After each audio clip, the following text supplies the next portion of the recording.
Oke, bismillahirrahmanirrahim. Assalamualaikum warahmatullahi wabarakatuh. Waalaikumsalam warahmatullahi wabarakatuh. Halo teman-teman semua, pendengar podcast Lentera Dinamika yang dimanapun Anda berada, dalam siang, malam, kapanpun sedang menikmati video ini. Aku, Araf, dan Aku Venture Bintang. ya, kita di sini sebagai pemandu ataupun sebagai host di sini ya, bareng kakak yang luar biasa di sini. Ada Mas Dendi ya, Mas Dendi Miftah, ada Mas Naban Mudrik yang kita bersama kita pada siang hari ini gitu. Nah, jadi teman-teman pada podcast kali ini kita akan membahas terkait artificial intelligence, Mas, gitu. Jadi karena kan di masa-masa teknologi ini ya, apalagi setelah COVID-19, isu teknologi ini jadi hal yang paling disorot banget gitu. Dengan perkembangan artificial intelligence, nah ini yang kemudian pengen kita bahas gitu, Mas. Nah, jadi sebelum ke materi gitu ya, ke materi lebih dalam lagi, saya mungkin bisa kenalan dulu mungkin Mas ya. Nah, kalau Mas Naban ini kan kita tahu sekarang lagi di IB Times sama saya, di CEO IB Times betul ya? Dan lagi S2 UGM betul? Ya, betul. Ya. Mungkin bisa lebih dalamnya lagi bisa Mas perkenalkan diri. Oke, halo teman-teman semua. Ini kameranya yang mana? Ini, oke. Itu, ya. Salam kenal, nama aku Nabahan Mudrik Al-Yaum, biasa dipanggil Naban, CEO ibtimes.id. ibtimes.id itu media Islam moderat yang juga banyak mengupas isu-isu perdamaian, demokrasi, dan isu-isu sosial lainnya. Terus juga lagi kuliah S2 di UGM, dan ya banyak bergelut di dunia digital sebagai social media spesialis gitu. Berarti berkecimpung di media banget ya Mas ya? Iya. Nggak salah nih teman-teman, kita yang ngundang Mas Naban ini ya. Memang betul-betul pakar di media ya. Nah, mungkin berlanjut ke Mas Dendi dulu ya. Jadi kita kenalan dulu di awal ya, karena biar kita tahu nih sama siapa kita ngomong. Karena kalau di pepatah bahasa Arab tuh unzur makola wala tanzur mankola. Cuman realitanya unsur mankola itu tetap kepake Mas ya. Artinya melihat siapa yang berbicara itu tetap ini ya. Mungkin kita biar kenalan dulu di awal. Nah, Mas Dendi dari Jawa Barat Mas ya? Perbatasan ya? Dari perbatasan. Perbatasan dengan Jawa Barat, Jawa Tengah ya. Dan sekarang lagi S2 juga Mas ya di UGM. S2 kebetulan. Sama kayak Naban juga. Oh iya, sama-sama UGM. Sama-sama UGM. Gamada. Oh, oke. Kita bareng Gajah Mada teman-teman. Pas banget nih. Arwah-arwah pelajar-pelajar nih. Arwah-arwah pelajar banget gitu. Ada misi banget lah gitu ya. Lagi di S2 Visipol UGM Mas ya? Betul. Nah, mungkin sedikit bercerita mungkin ya dari hal yang perlu kita kenal mungkin dari Mas Dendi ini. Oke, baik. Halo teman-teman, perkenalkan nama aku Dendi Miftah Rizky Eksandi. Biasanya dipanggil Dendi. Sekarang aku sedang berkuliah di Gajah Mada, khususnya di Departemen Politik Pemerintahan, jenjang Magister Visipol UGM. Gitu. Dan sekarang juga aku lagi bergiat di Santri Gus Dur Yogyakarta, dan fokus untuk meningkatkan dan juga memberikan wawasan mengenai isu-isu keagamaan dan toleransi dan juga demokrasi Indonesia. Berarti isu-isunya sama dengan Mas Naban juga berarti ya? Oke, pas banget kita ketemuan ya. Oke, aku mau nyoba ke Mas Naban dulu mungkin ya, terkait isu terkait seni budaya gitu. Nah, mungkin dari Mas Naban nih melihat artificial intelligence itu bagaimana sih sekarang itu? Gitu, Mas. Oke, yang jelas ini artificial intelligence mungkin sedikit kaitannya dengan seni budaya ya. Iya. Yang jelas artificial intelligence, kecerdasan digital atau AI ini kan sebenarnya udah banyak kita tahu nih. Ketika kita punya HP gitu, di aplikasi-aplikasinya pakai AI.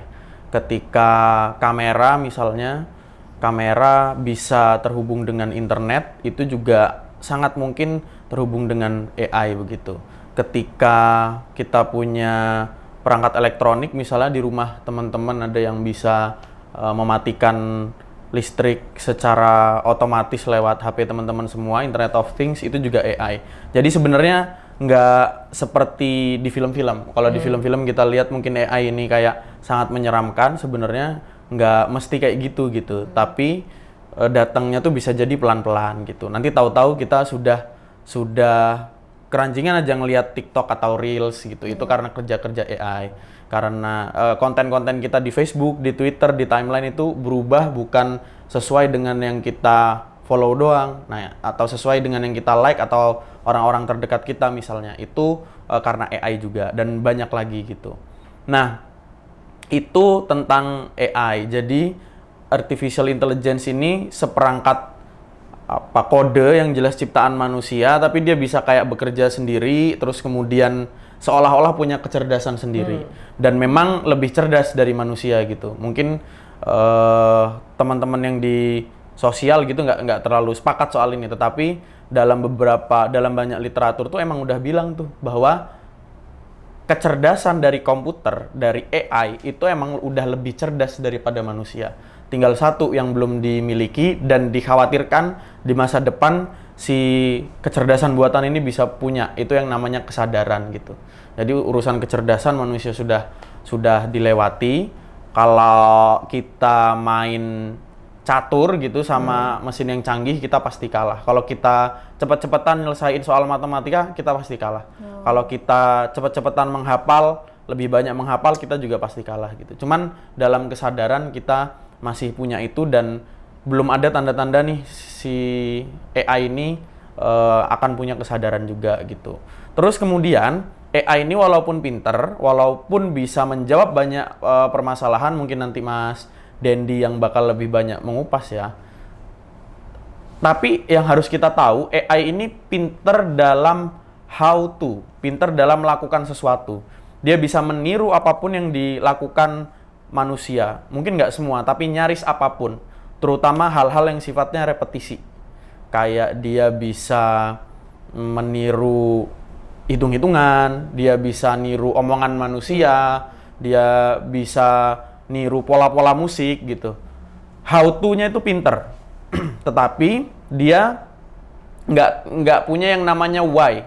Jadi kenapa ngelakuin itu gitu. Jadi AI ini diprediksi salah satunya susah untuk jadi pengacara, untuk jadi hakim, untuk jadi jaksa. Kenapa? Karena dia terlalu adil, nggak ada pertimbangan-pertimbangan yang sifatnya subjektif kayak gitu. Jadi gitu, itu juga berlaku di seni begitu. Jadi mungkin aja seni, terutama seni-seni yang gambar muka atau aliran yang realis ya, aliran yang realis, gambar muka sesuai kenyataan gitu-gitu akan bakal bakal bisa ditiru sama si AI ini gitu. Tetapi yang sifatnya surrealis gitu, itu yang akan sulit gitu. Atau nanti dari gambar-gambar biasa tapi ada modifikasinya. Yang cukup terkenal itu Van Gogh. Van Gogh itu Vincent Van Gogh itu yang kayak gitu punya ciri khas sendiri, itu akan susah. Belum lagi kalau aku pernah bicara sama Uda Alfi, salah satu seniman yang cukup punya nama di Jogja begitu. Beliau menceritakan bahwa mungkin gambar-gambar akan bisa ditiru, apalagi yang tadi yang sifatnya kayak gambar betulan lah, gambar kartun dan ilustrasi dan lain sebagainya. Tapi seni-seni itu yang tadi surrealis itu akan sulit ditiru, dan kedua yang sulit ditiru adalah guratan-guratan kuasnya. Gitu, guratan-guratan kuasnya itu kalau kita melukis itu beda-beda tuh ketebalan setiap bagian sama bagian yang lain tuh akan beda-beda gitu. Jadi itu yang akan sulit ditiru. Jadi sejauh ini kayak gitu sih. Walaupun di satu sisi tadi AI bisa bikin semua orang bisa desain. Kayak ada Canva, ada Adobe Illustrator. Semua orang bisa mengedit foto, Adobe Photoshop misalnya, Lightroom dan lain sebagainya. Terus kemudian dia bisa mengubah background kita nih, bisa diubah nih jadi laut misalnya, atau jadi apapun itu gitu. Tetapi untuk di seni yang itu lukis atau banyak hal lain begitu, itu banyak yang belum bisa disentuh. Dan why-nya, value-nya, kenapa seni itu muncul, itu juga AI diprediksi belum bisa ke sana, atau paling nggak belum dalam waktu dekat kayak gitu kira-kira. Berarti ide gagasannya belum bisa Mas ya? Ya. Artinya ide ketika dihadapkan dalam satu kanvas itu dia belum bisa mengeluarkan ide ya? Ya. Gitu. Nah, mungkin mau nanya sesuatu? Oke, nah ini mengenai peran AI Mas. Dan pasti kan ada peran dampak negatif dan dampak buruknya. Nah, apa sih gitu? Teman-teman semua di sini pasti pernah nge-zoom nih ya? Iya. Iya. Kita semua pernah nge-zoom. nge-zoom itu ya dampak positif yang luar biasa karena kita nggak tahu nih, misal kita katakanlah 4 tahun lalu 2019, 2018 kita belum kenal tuh yang namanya Zoom. Tapi gara-gara ada AI itu makin canggih, makin bisa makin banyak lah fitur-fitur yang muncul dari AI itu, Zoom muncul, terus kemudian makin canggih sampai kita bisa ngatur backgroundnya, sampai macam-macam caranya, bahkan bisa juga ada translation di sana kayak gitu. Jadi manfaatnya tuh banyak banget untuk intinya untuk ngebantu kebutuhan manusia gitu. Bahkan sesederhana kayak Gojek, teman-teman tahu. Gojek itu bisa tahu kapan tarif itu lebih tinggi dan kapan tarif itu lebih rendah. Ketika misalnya dia macet, itu lebih tinggi. Ketika misalnya hujan, dia akan lebih tinggi. Sebaliknya, ketika banyak driver tapi sedikit penggunanya, mungkin harganya lebih murah. Kayak gitu. Nah, untuk menentukan itu bukan diatur sama orang, tapi AI yang bekerja kayak gitu. Otomatis ya?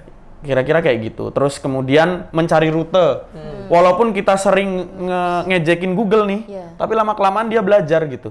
Teman-teman harus ingat, dulu ketika baru kenal internet, ketika baru bisa buka internet, Google Translate itu buruk sekali. Buruk banget kualitasnya.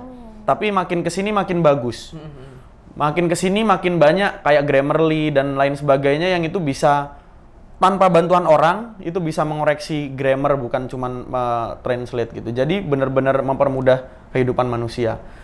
Dampak buruknya ya jadi nanti selain kejahatan ya, peran manusia ini bisa tergantikan.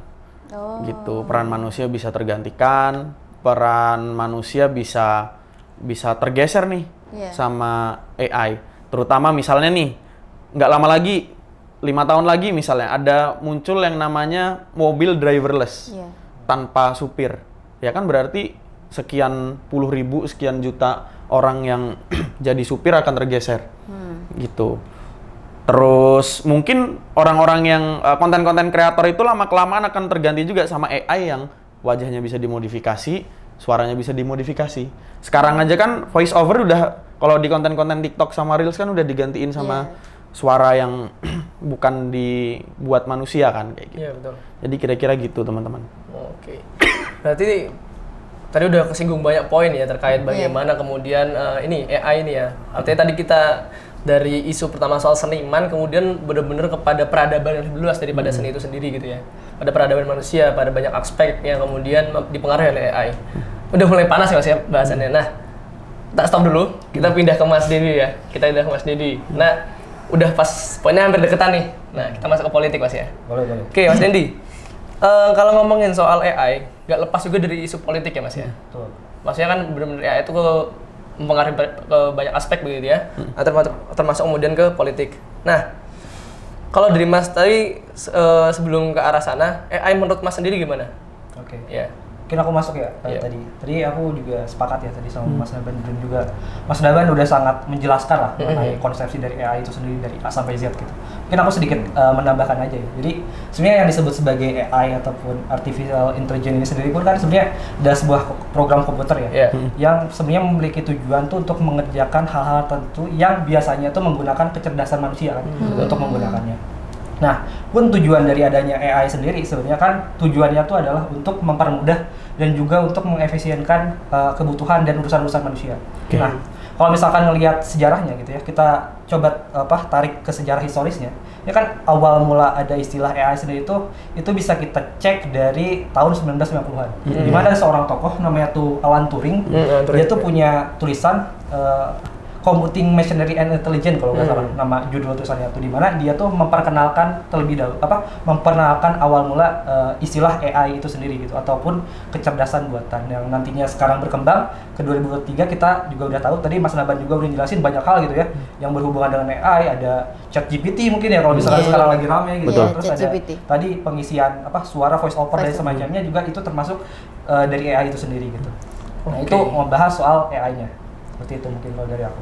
Berarti AI itu lebih ke arah yang seperti yang kemudian bisa benar-benar yang juga mempengaruhi kehidupan manusia Mas ya. Betul. Artinya dalam hal-hal yang praktis juga gitu ya.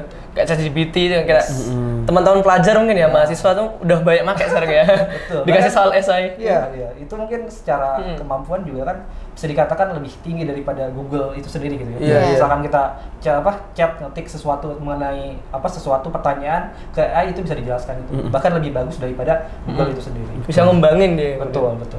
Seperti itu. Dari Bintang mungkin mau nambahin? Oke.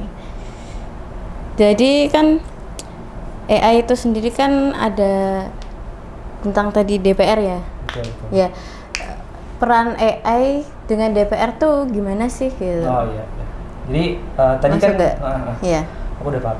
Tadi kan kita pembahasannya mengenai AI gitu. Iya. Terus juga tadi udah dijelasin sama Mas Naban juga bahwa AI itu mencakup banyak hal gitu ya, banyak hal dalam kehidupan kita dan salah satunya juga politik gitu. Kita Iya. tidak bisa menafikan itu gitu seperti itu. Nah, tapi sebelum aku mau menjawab nih Iya. pertanyaan apa sih sebenarnya gimana hubungan antara DPR dan AI dengan itu sendiri DPR, gitu ya. iya. Mungkin aku sedikit ingin mencoba untuk apa ya, merefreshkan terlebih dahulu gitu. Sebenarnya DPR itu apa sih gitu? Nah, betul. Iya. Sebelum masuk ke pertanyaan tadi. Bisa, bisa. Mungkin itu ya. Betul. Dari sana dulu. Nah, mungkin aku sedikit menjelaskan dulu ya. Sebenarnya DPR itu sendiri ataupun Dewan Perwakilan Rakyat tuh itu bukan sesuatu hal yang taken for granted gitu. Tapi itu tuh ada sejarahnya.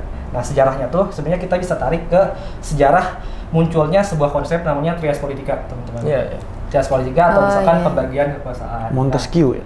Nah, tokoh-tokohnya sendiri itu ada Montesquieu tadi kata Mas Naban juga, terus juga ada John Locke Oh, iya. dari Inggris, kalau Montesquieu dari Prancis, mereka menjelaskan gitu bahwa kekuasaan itu tuh memiliki kecenderungan untuk berlaku sewenang-wenang dan korup. Kalau misalkan kata Lord Acton, dia bilang bahwa power tends to corrupt gitu. Absolute power tends to corrupt absolute.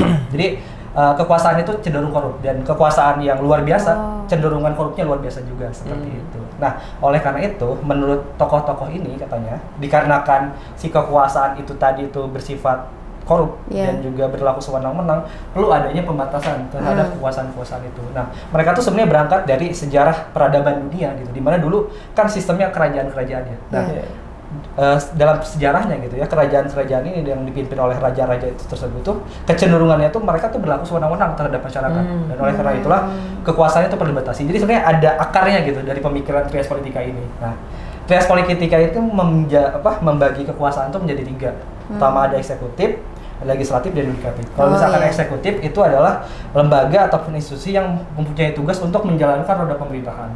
Lalu legislatif itu tuh ada sebuah lembaga ataupun institusi yang punya peran untuk membuat aturan main terhadap si orang-orang eksekutif untuk menjalankan pemerintahan. Yang terakhir yang yudikatif itu adalah institusi yang berfokus untuk memberikan pengadilan atau misalkan menghukum ketika para pemain ini, kalau pakai bahasa sederhananya ya, para pemain ini tuh ya berlaku ataupun melanggar dari aturan-aturan yang sudah dibuat seperti itu. Nah, balik lagi ya, karena kita sekarang mau bahas soal DPR dan DPR, berarti tadi kan karena dari konsep tadi DPR itu termasuk ke konsep yang kedua gitu, dari cabang kekuasaan yang kedua, yakni ke legislatif.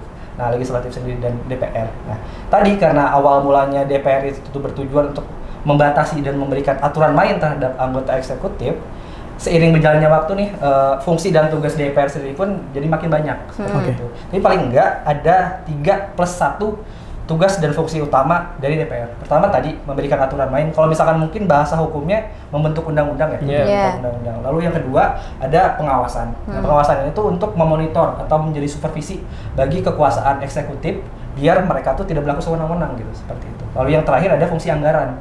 Fungsi anggaran itu adalah fungsi untuk ya tadi akarnya itu adalah untuk mengontrol gitu, mengontrol si eksekutif untuk tidak berlaku sewenang-wenang. Makanya anggaran tuh dibahas bersama-sama dengan eksekutif agar anggaran-anggaran yang dibikin itu tidak berlaku sewenang-wenang, tidak gunakan untuk sewenang-wenangan tersebut gitu, seperti itu.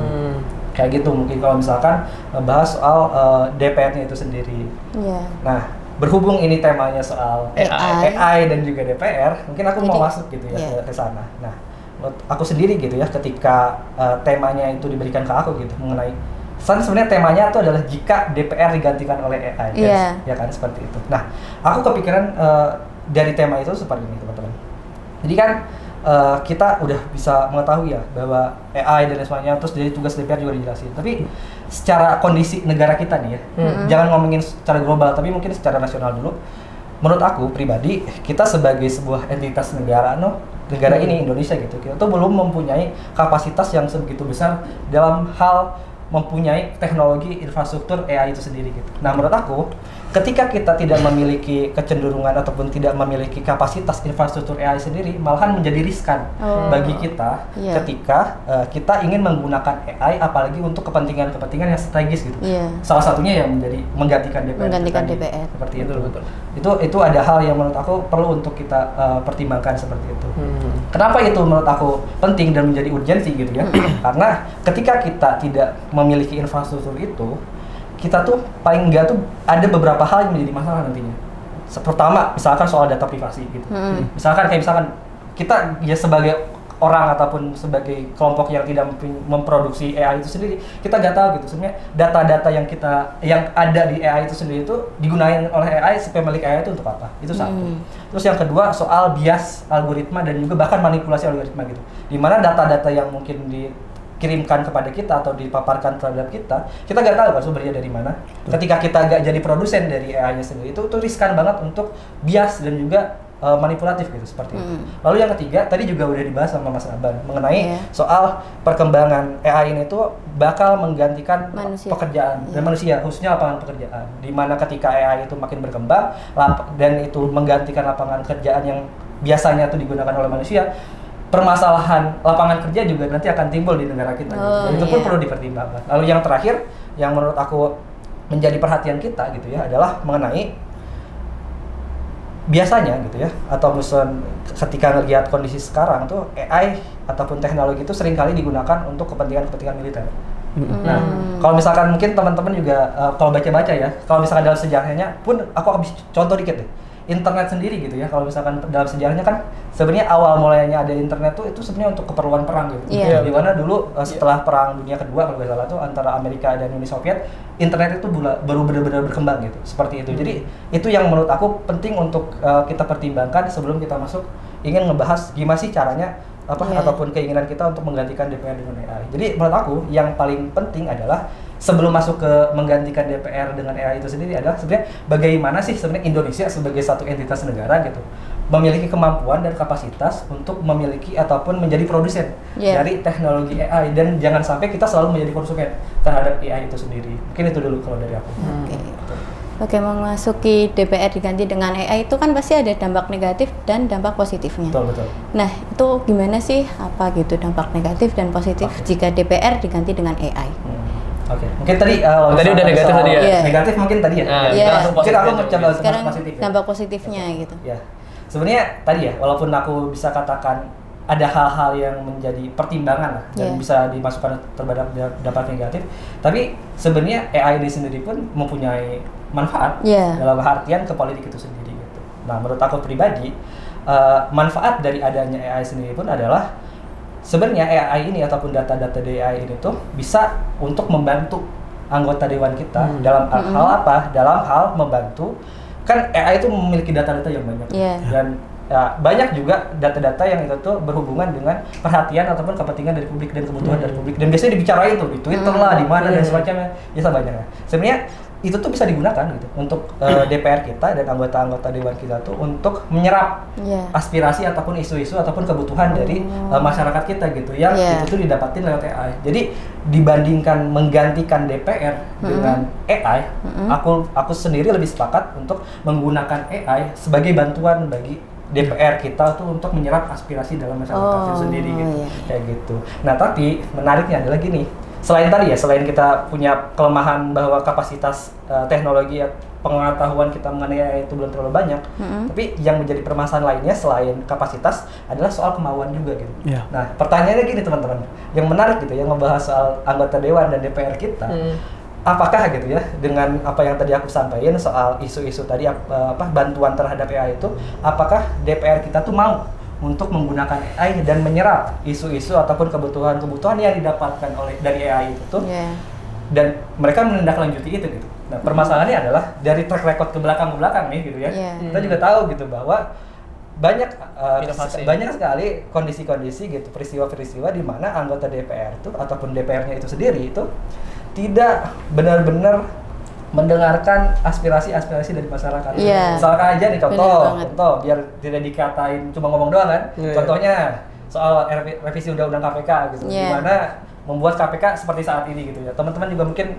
sudah membaca gitu ya soal kasus pimpinan KPK sekarang yang Iya, diduga melakukan pemerasan kepada salah satu menteri. Itu juga salah satu hal yang sebenarnya kan dulu tuh banyak sekali demonstrasi gitu ya. Bahkan suara-suara kritis dari masyarakat yang pada akhirnya ya didiamin aja sama DPR. Itu satu. Lalu juga yang menurut aku juga menarik, mungkin juga Mas Naban juga lebih paham soal undang-undang ITE gitu. Iya. Nah, itu juga menarik gitu, di mana ternyata tujuan awalnya undang-undang ITE itu untuk permasalahan ini ya transaksi di digital kan Mas dari situ itu, tapi pada akhirnya kok membuat suara-suara kritis dari masyarakat tuh malah terbungkam gitu ya kan, dan malahan menjadi kriminalisasi terhadap orang-orang yang kritis. Itu menurut aku salah satu bentuk ataupun bukti dari DPR, kondisi DPR kita saat ini gitu, seperti itu.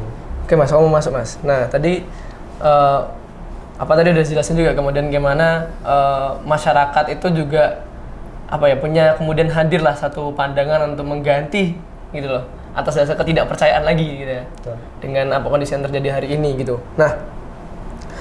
Nah kemudian juga tadi juga Mas jelasin kan, kemudian kalau misalnya diganti dengan AI pun juga kita harus menjamin apakah kita udah kompeten belum, berkapabilitas yang cukup belum untuk mengganti AI kan, karena juga kita tahu dari tulisan Turing juga kan bahwa memang kemudian AI kecerdasan buatannya sekadar mengumpulkan data gitu.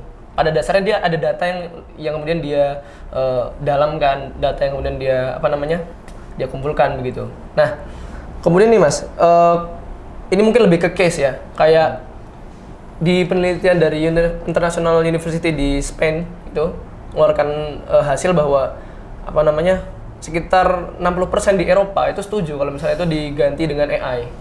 Dan juga di negara-negara di luar Eropa pun demikian juga setuju lah, lebih khusus di Cina 70% waktu itu. Nah, cuman di Amerika aja yang 60% yang enggak setuju, artinya bertahan dengan biarlah DPR yang menjadi ini, jadi tetaplah manusia di dalamnya gitu kan.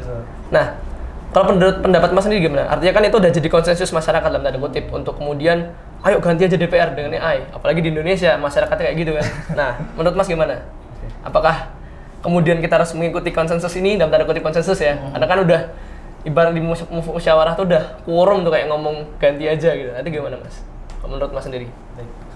Kalau dari aku sendiri timbulnya diskursus mengenai DPR digantikan oleh AI sendiri paling enggak gitu ya. Itu tuh berakar dari paling enggak dua hal. Yang pertama tuh menurut aku adalah karena adanya ketidakpercayaan publik dan ketidakpuasan publik terhadap kinerja dari DPR itu sendiri gitu. Lalu yang kedua tadi ngebahas soal sebenarnya dalam masyarakat kita gitu ya, diskursus ataupun perbincangan obrolan mengenai AI itu sendiri pun udah ada dan eksis di masyarakat. Menurut aku dua hal ini itu yang pada akhirnya yang saling berkelindan satu sama lain, yang pada akhirnya membuat masyarakat bukan cuma di Indonesia ya, tapi juga di global tuh ya tadi menginginkan adanya perubahan gitu. Dan ketika adanya isu AI ini menyerubah ke permukaan ya, salah satu yang kepikiran oleh masyarakat itu adalah itu gitu, menggunakan teknologi untuk menggantikan AI. Tapi awal mulanya ataupun akar permasalahannya itu adalah karena tingkat kepuasan publik terhadap lembaga legislatifnya yang rendah gitu. Terus seperti itu. Terus kalau misalkan aku ngasih case sedikit ya mengenai kasus-kasus di luar negeri itu. Nah, tapi gini, menariknya adalah tingkat kepercayaan publik terhadap anggota legislatif tuh rendah gitu ya. Kan tadi udah jelasin rendah. Dan itu terjadi di Indonesia. Tapi sebenarnya itu tuh tingkat rendahnya kepuasan terhadap publik terhadap DPR tuh itu bukan menjadi fenomena yang cuma ada di Indonesia aja. Betul. Tapi bahkan di luar negeri pun terjadi gitu. Bahkan di luar di negara-negara yang maju sekalipun gitu. Kayak gitu. Tadi juga mungkin kan tadi ngebahas soal di luar negeri, di Spain dan lain semacamnya. Mungkin karena itu juga gitu. Karena ada ketidakpuasan gitu dari masyarakat luar negeri sana, negara-negara itu yang tidak puas terhadap kinerja DPR-nya gitu. Tapi itu menjadi sebenarnya bukan cuma fenomena yang terjadi di Indonesia aja, tapi itu juga terjadi menyeruak di luar negeri itu sendiri. Bahkan aku tuh sempat baca gitu ya, tingkat kepuasan publik di negara sekelas Amerika Serikat, US gitu ya, yang notabene katanya dikatakan sebagai kiblatnya demokrasi ini, katanya kan yang paling wah secara demokrasi dan semacamnya, ternyata cuma 38% aja nih masyarakat sana yang puas terhadap DPR sana. Jadi sebenarnya fenomena ini tuh bukan cuma fenomena yang terjadi di Indonesia, dan itu bisa menjawab mungkin ya dari apa yang tadi Araf sampaikan soal kenapa pada akhirnya masyarakat tuh menginginkan ya DPR itu dirubah dengan cara apapun gitu. Salah satunya dengan teknologi tadi, dengan menggunakan AI. Nah, mungkin kalau dari aku kayak gitu. Oke. Nah, berarti kan udah dapat nih titik panas masing-masing materi ya, dari seni budaya, dari sosial politik gitu ya. Nah, mungkin dari Mas Naban, aku mau berpindah ke Mas Naban lagi ya Mas. Nah, dari Mas Naban sendiri, kemudian apa sih yang perlu teman-teman sadari gitu ya? Karena ini rata-rata adalah pemirsa insya Allah adalah pelajar gitu ya. Karena kami penyelenggara juga pelajar gitu Mas ceritanya. Jadi podcastnya dari pelajar untuk pelajar. Nah, mungkin dari Mas Naban nih mau ngasih sedikit wejangan mungkin ya terkait kesadaran-kesadaran ataupun hal-hal yang apa sih yang harus kita lakukan di masa sekarang ini gitu. Oke, baik di isu seni budaya maupun di yang lainnya yang singgungannya sama AI itu ada dua hal penting yang sejauh ini bisa jadi solusi untuk mengatasi penetrasi AI ini. Dua hal itu namanya adalah upskilling dan reskilling. Untuk menjelaskan ini aku coba dulu mengajak teman-teman nih untuk ngebayangin.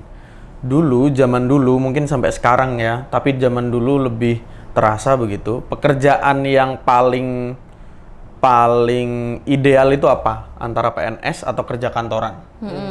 Doanya orang tua dulu itu semoga anaknya pinter, sekolah yang tinggi, jadi pegawai. Kenapa jadi pegawai? Baik itu pegawai kantoran apapun itu maupun PNS gitu. Karena pekerjaan itu yang paling terjamin. Di kantoran bisa dapat kontrak beberapa tahun, ketika PNS ya sampai pensiun begitu akan dapat kerja, gajinya nggak banyak-banyak banget, tapi pasti cukup banyak pasti gitu. Jadi dulu pola pekerjaan itu yang menetap itu yang bagus.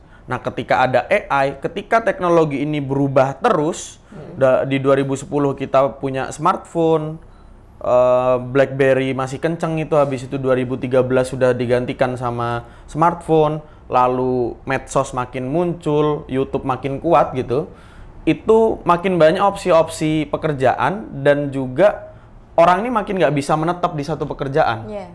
Di perusahaan, sekarang banyak akun-akun misalnya yang bilang, kalau kalian menetap di perusahaan yang nggak usah lama-lama, 3 tahun, 5 tahun, habis itu pindah. Kenapa? Karena ketika pensiun nanti, gajinya akan lebih besar, itu salah satunya. Kedua, ada juga profesi-profesi yang bakal punah gitu. Tadi aku bilang, desainer ini lama-lama nanti akan punah juga. Terus, mungkin orang juru tulis yang pakai tulis tangan gitu, sudah punah dari dulu gitu. Udah digantikan komputer gitu kan. Terus, kemudian sekarang juga jurnalis yang modelnya masih menulis biasa apa adanya itu juga digantikan sama jurnalis yang lebih canggih, bisa storytelling dan lain sebagainya kayak gitu.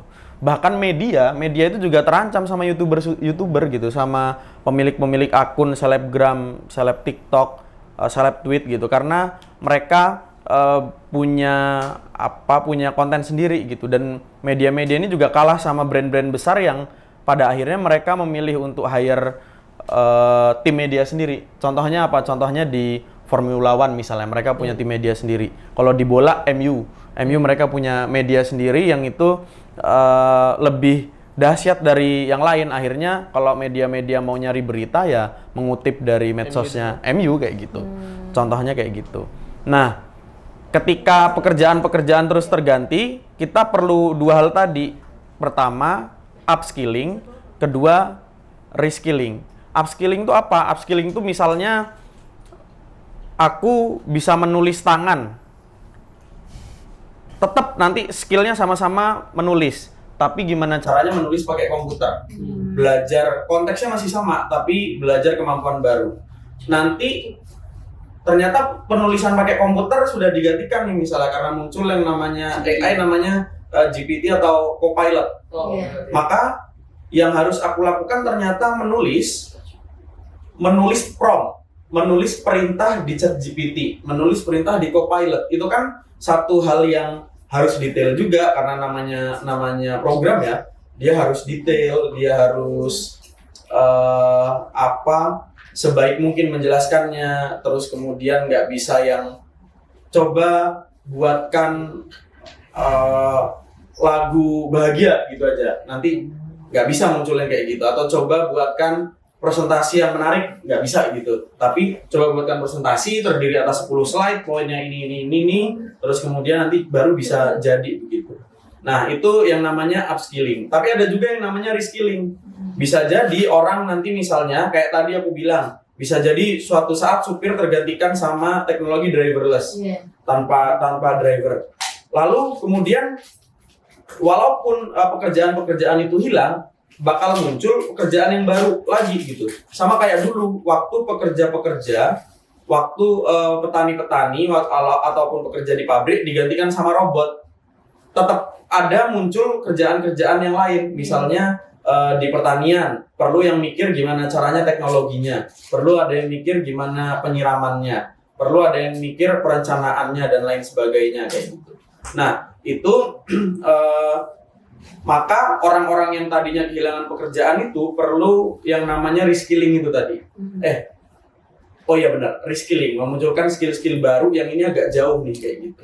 Jadi dua hal itu bisa jadi kunci gitu untuk kita belajar ke arah sana. Jadi sekarang itu makanya kita perlu fleksibilitas juga untuk urusan skill, urusan kerjaan, karena bisa jadi kerjaan kita yang sekarang kita kerjakan, yang sekarang kita senengi dan laku, bisa jadi besok nggak laku gitu.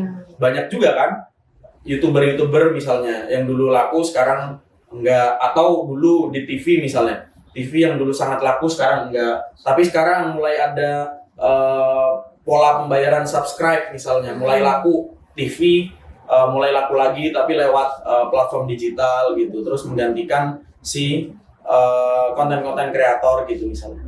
Jadi kira-kira itu kuncinya dua itu tadi, ada upskilling dan juga reskilling itu gitu.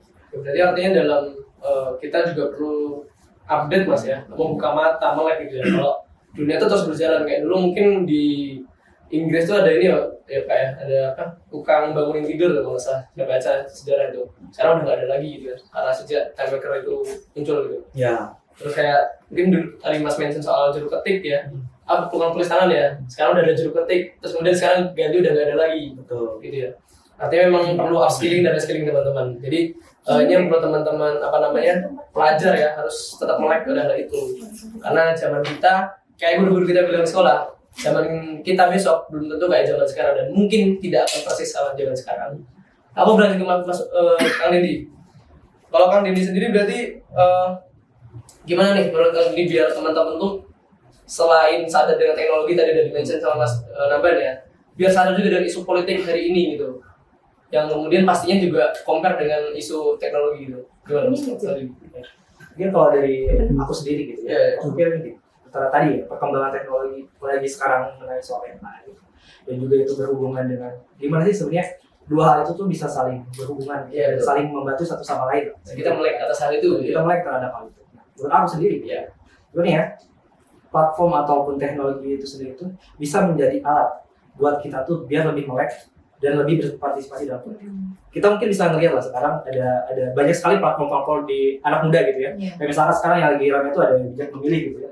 Dimana dia jelasin soal info-info mengenai partai-partai dari A sampai Z ya itu tuh sebenarnya tuh dulu tuh sebenarnya ada gitu, tapi terserakan satu sama lain, ya sekarang disatukan gitu. Dan kita tinggal klik-klik aja, kita udah tahu nih sebenarnya informasi-informasi mengenai perpolitikan khususnya partai politik di Indonesia gitu, seperti itu. Nah, jadi sebenarnya kegunaan dari AI dan juga teknologi sendiri itu bisa untuk membantu kita berpartisipasi aktif dalam politik itu sendiri. Ya. Nah, kayak gitu.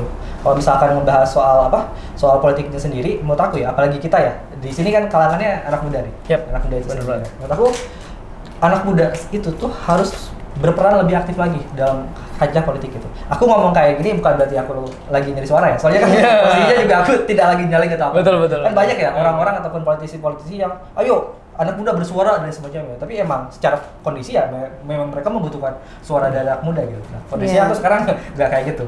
Nggak lagi. Tapi menurut aku mungkin bakal penting. Ya, aku nggak tahu ya. Iya. Walau alam ke depannya kayak gimana. Tapi gini, teman-teman, kita sebagai anak muda tuh harus benar-benar berperan aktif dalam politik. Apalagi nih ya, kondisi saat ini gitu ya. Di contoh nih ya, di pemilu 2024 nanti jumlah pemilih di Indonesia tuh mayoritas tuh anak muda, sekitar 52 sampai 54% kalau data dari KPU tuh, kalau nggak salah ya. Dari total pemilih atau pemilik suara di Indonesia tuh itu tuh berasal dari generasi anak muda gitu. Dan ini dari generasi Z sama milenial. Nah, oleh karena itu sebenarnya secara bargaining position kita tuh lagi sangat-sangat bagus gitu. Dan aku yakin ya mungkin dari sekarang juga udah kita rasakan gitu ya, dimana banyak sekali politisi-politisi yang menarik isu-isu anak muda gitu, dan bahkan menarik anak muda sendiri pun untuk terjun ke politik gitu kan, seperti betul. itu. Nah, tapi yang menarik juga menurut aku ya, selain keterlibatan anak muda dikarenakan karena mayoritas pemilih kita akan anak muda itu, tapi yang menarik juga adalah di mana ada satu fenomena yang menurut aku baru sekarang nih ada gitu di pemilu sekarang tuh, adalah munculnya anak muda yang terjun ke politik gitu. Seperti itu. Tapi bukan cuma hal itu aja gitu yang menarik perhatian aku. Yang menarik perhatiannya lagi sebenarnya kita harus bisa ngecek juga nih atau nge-track gitu sebenarnya anak muda yang berpolitik ini tuh sebenarnya backgroundnya seperti apa. Nah, aku seperti kok ngelihat gitu ya, di mana ada fenomena di mana anak muda yang terjun politik, kita lihat baliho dari semacamnya itu, kok ternyata kalau misalkan kita lihat ke backgroundnya sendiri itu ternyata berangkat dari keluarga yang dari dulunya juga politisi gitu. Dan juga berangkat dari mungkin ya, kalau karena politik di kita tuh kebanyakan tuh diisi sama kalau nggak orang politisi ya orang bisnis gitu ya. Ya mereka dari background seperti itu gitu. Bukannya itu nggak boleh, ya itu boleh-boleh aja gitu. Politik bebas untuk siapapun. Tapi menurut aku yang perlu jadi concern kita gitu ya, termasuk kita sebagai anak muda tuh, seharusnya politik industri pun membuka pintu bagi siapapun gitu. Termasuk dari anak muda dari kalangan manapun. Jangan sampai kondisi politik kita sekarang tuh hanya diisi oleh anak muda. Iya, anak muda gitu. Tapi secara background ternyata ya mereka dari keluarga-keluarga itu lagi gitu. Dari elit-elit itu lagi.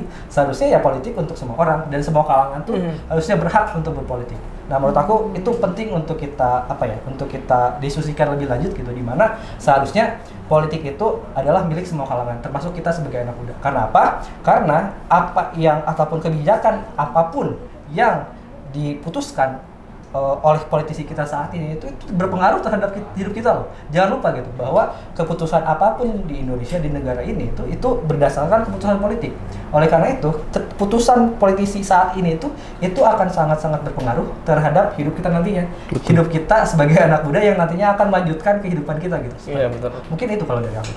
Oke, berarti artinya dari Mas Dendi ini kita harus fokus gitu ya, harus berarti fokus paham gitu, melek ada isu-isu politik, karena segala hal di hidup kita tuh juga karena tindakan politik gitu. Maksudnya artinya karena hasil dari keputusan politik gitu ya. Dan kemudian juga harus fokus dan paham dengan perkembangan teknologi, karena jangan sampai juga kemudian kita juga menutup mata atas perkembangan teknologi yang ada gitu. Karena pada dasar keduanya pun akan berkaitan, apalagi di masa yang akan datang teknologi menjadi setengah hidup kita gitu ya, Mas. Bahkan ada istilah gini, Mas Naban mungkin dengar juga ya, soal HP itu setengah nyawa kita gitu.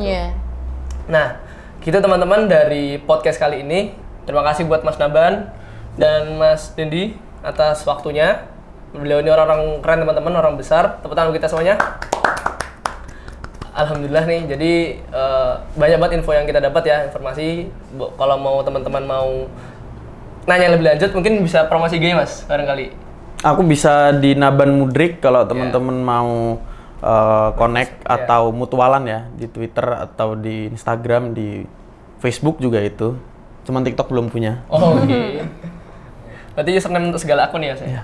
Kalau Mas Dendi sendiri mungkin, biar teman-teman bisa berkorespondensi ke depannya nih. Baik. Kalau dari aku sendiri mungkin aku bisa berkomunikasi gitu lewat Twitter, Instagram itu sendiri. Karena aku lebih terbuka di Instagram sendiri. Di akunnya @_DNDY_Miftah, Dendi Miftah. Teman-teman bisa nanya-nanya soal politik dan juga mungkin berhubungan sama tema-tema lainnya dengan follow ataupun bisa DM aku di akun Instagramku tadi, seperti itu. Oke, terima kasih Mas Dendi, terima kasih Mas Naban atas waktunya. Oke, tunggu kami di podcast selanjutnya di podcast Lentera Dinamika. See you teman-teman, dadah. Oke.